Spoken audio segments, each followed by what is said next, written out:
আপনার যে বাচ্চা আছে জাওয়াদ, তার বয়সের বাচ্চারা হলো 42%। 70,000 লোকের মধ্যে শিশু হত্যা। শিশু হত্যা। কিন্তু ডোনাল্ড ট্রাম্প তো ফ্রান্সে দেখলেন না, ফ্রান্সে সে বলতেছে যে এটা এরকম পরিকল্পনা ছিল না স্কুলের উপরে হামলা করার, এটা হয়ে গেছে এরকম। তো এটা হয়ে গেছে। এরকম তো এখন কথা হলো যে বুঝলাম না তো, আমার হাতের মধ্যে তামাক মেখে তামাক খেয়ে চলে গেল, আমি ঘুমেছিলাম, এই তো।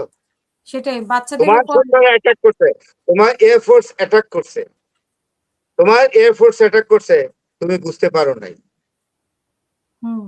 ইসরায়েল এবং আমেরিকা এয়ারফোর্স জয়েন্টলি অ্যাটাক করছে স্কুলের উপর, যেখানে 168 জন বাচ্চা মারা গেছে। তাদের নির্দেশ ছাড়া নিশ্চয়ই করা হয়নি, তাদের নির্দেশ ছাড়া তো আর করা হয়নি। অবশ্যই এয়ার স্ট্রাইকিং এর অর্ডার দিয়েছে কে? স্যান্ডকম অর্ডার দিচ্ছে না তো? স্যান্ডকম কার আন্ডারে? ডোনাল্ড ট্রাম্পের আন্ডারে। আর আইডিএফ কার আন্ডারে? আইডিএফ ইসরায়েলের ডিফেন্স কার আন্ডারে? নেতানিয়াহুর আন্ডারে। এই নেতানিয়াহুকে এবং ডোনাল্ড ট্রাম্পকে বিচারের মুখোমুখি হতে হবে একদিন, শিশু হত্যার দায়, গণহত্যার দায়। আচ্ছা ফরাদ ভাই, এখন কি মধ্যপ্রাচ্যে কি এটা নিয়ে কোনো উত্তেজনা তৈরি হবে কিনা? মধ্যপ্রাচ্য এই শর্তগুলোর মধ্যে কি এইবার আমার বয়ানটা দেই। নাম্বার 1, এবার আপনি একটু শুনবেন ধৈর্য ধরে, একটু অনুরোধ আপনার কাছে, এটা দর্শক শ্রোতাদের উদ্দেশ্যে আমি বলছি। এবং এই আমার এখনকার বক্তব্যটা আমি পুরো আপনার চ্যানেলকে ডেডিকেট করছি, এটা খুবই গুরুত্বপূর্ণ। 1979 সাল থেকে এই ইরান তার বিভিন্ন ধরনের স্যাংশন ফেস করেছে আমেরিকার দ্বারা। অর্থনৈতিক স্যাংশন, তারপরে সামরিক স্যাংশন, মিলিটারি স্যাংশন, তারপরে হলো তার তেল বিক্রির টাকা স্যাংশন, তার যে রিসোর্স গুলো ফ্রোজেন করছে। এখন ভাবেন 1979 সাল থেকে এই একটা দেশ, যে দেশ সাংঘাতিক দেশ, যে দেশটা আপনার এই 40 বছর যাবত এই স্যাংশন ফেস করে আজকে যে ইরান, সেই ইরান 79 সাল থেকে অনেক বেশি শক্তিশালী। নাম্বার 1। নাম্বার 2, এই ধরনের স্যাংশন ইরানের মিলিটারি পাওয়ারকে খর্ব করতে পারে নাই, বরং ইরান সামরিকভাবে আগের চেয়ে অনেক অনেক বেশি শক্তিশালী হয়েছে, অনেক অনেক বেশি। ইরান বুঝিয়ে দিয়েছে যে ওয়েস্টার্ন পাওয়ার, পশ্চিমা শক্তিকেও ফেস করা যায়।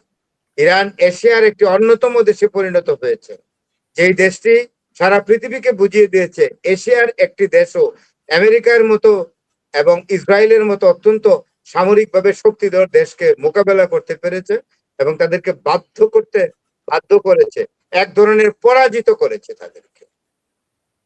এটা কিন্তু স্বীকার করতে হবে। তারপরে ইরান তার পারমাণবিক শক্তিকে সমুন্নত রেখেছে এত স্যাংশনের পরেও। আর কি চান একটি দেশের কাছ থেকে? আচ্ছা, এইবার আসেন মধ্যপ্রাচ্য। আপনার প্রশ্নটা এটার সাথে যুক্ত হয়েছে। মধ্যপ্রাচ্য নিজেদেরকে ক্ষয় করেছে, আর ইরান গত 40 বছরে নিজের শক্তি বৃদ্ধি করেছে, আর মধ্যপ্রাচ্য নিজেকে ক্ষয় করেছে। কারণ মধ্যপ্রাচ্য তার নিরাপত্তার জন্য আমেরিকার উপর নির্ভর করে, বিশেষ করে গালফ কান্ট্রিজ, আরব দেশগুলো, মধ্যপ্রাচ্য ইরান বাদে আরব দেশগুলো তাদের নিরাপত্তার জন্য আমেরিকার উপরে নির্ভর করে নিজেদের জীবনী শক্তি ক্ষয় করেছে।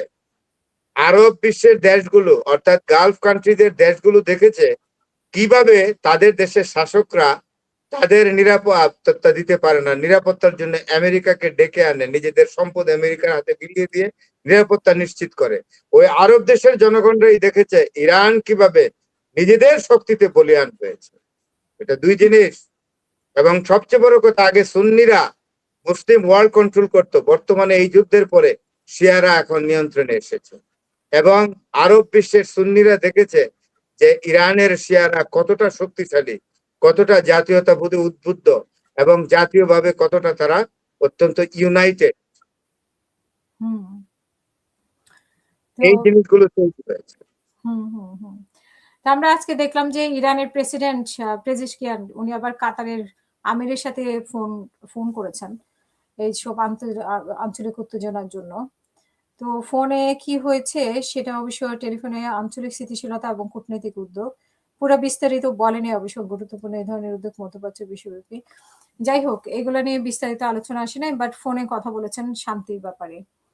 তো আমি আপনাকে বলি, মধ্যপ্রাচ্যের এখন করণীয় কাজ হবে এটা। কাতারের আমির, উনি ভালো মানুষ, তারপরে যেটা জায়াদ বিন আল নাহিয়ান আছে, ওটা হলো দুষ্ট আর কি, আরব আমিরাতের। সবগুলো মিলে মোহাম্মদ বিন সালমান, এগুলো সবগুলো মিলে ইসরায়েলকে বলা উচিত ইউ প্লিজ গেট আউট। তোমার এইসব কিন্তু বন্ধ বলবে করা, নাকি? তা না হলে ইরানকে সাথে নিয়ে তোমাকে এমন আক্রমণ করব, তোমাকে আর 24 ঘন্টার মধ্যে মাটিতে বসাবো। আরব আমিরাতে তো আবার ইসরায়েলের সাথে আলাদা একটা প্রেমও আছে, গোপন সম্পর্ক আছে, আমরা দেখেছি। কি হবে এই এই যুদ্ধের পরে দেখবেন আপনার কানে কানমলা খাবে এবং তার ক্ষমতা থাকবে না। তার দেশে গণবিদ্রোহ তৈরি হবে। তো আজকে যে আলোচনাটা হয়নি, এই আলোচনাটা তো বলতেছে হবে, শুরু হবে। আপনি কোনো এই ভবিষ্যৎ দেখেন? আলোচনা আগে শুরু হয়ে নেক, আগে এই আলোচনা শুরু হবে হবে কবে? আচ্ছা, কবে ডেট দেখ, তারপরে দেখি আলোচনায় কি হলো। চুক্তির যেই শর্ত যে ইরান তার যে 9টা শর্ত দিয়েছে, আপনি তো গত টকশোতে আপনাকে এই 9টা শর্ত আমি বলেছি, বলিনি? হুম। গত টকশোতে কি আমি এই 9টা শর্ত বলিনি? মারাত্মক শর্ত তো। আমি দেখি মনে করি আমি বলেছি বোধহয় আপনাকে, 1 নম্বর, ইউরেনিয়াম কমাবে না, হুম। 160 কেজি এটাই থাকবে, এবং প্রয়োজনে এটা 190 কেজি, 460 কেজি এটাই থাকবে, প্রয়োজনে 490 কেজিতে নিয়ে যাবে, যাতে অ্যাটম বোমা বানানো যায়। নাম্বার 2, নিউক্লিয়ার পারমাণবিক। ফ্যাসিলিটি বাইরের কোনো দেশে হস্তান্তর করা হবে না। নাম্বার 3, হরমুজের ব্যাপারে আমেরিকার সঙ্গে কোনো আলোচনা করবে না, শুধু ওমানের সঙ্গে আলোচনা করে নির্ধারণ করবে। একটা জায়গায় যে টোল নিবে না, ফি নিবে। তারপরে ফ্রোজেন প্রপার্টির সংখ্যা হলো 24 থেকে 25 বিলিয়ন ডলার।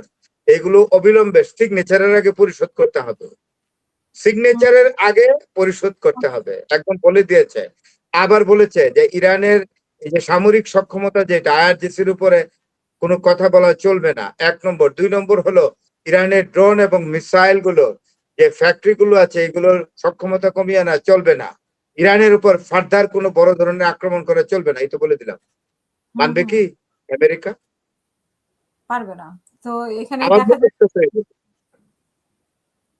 সর্বশেষ কি হয় সেটা এখন আমাদের দেখার বিষয়।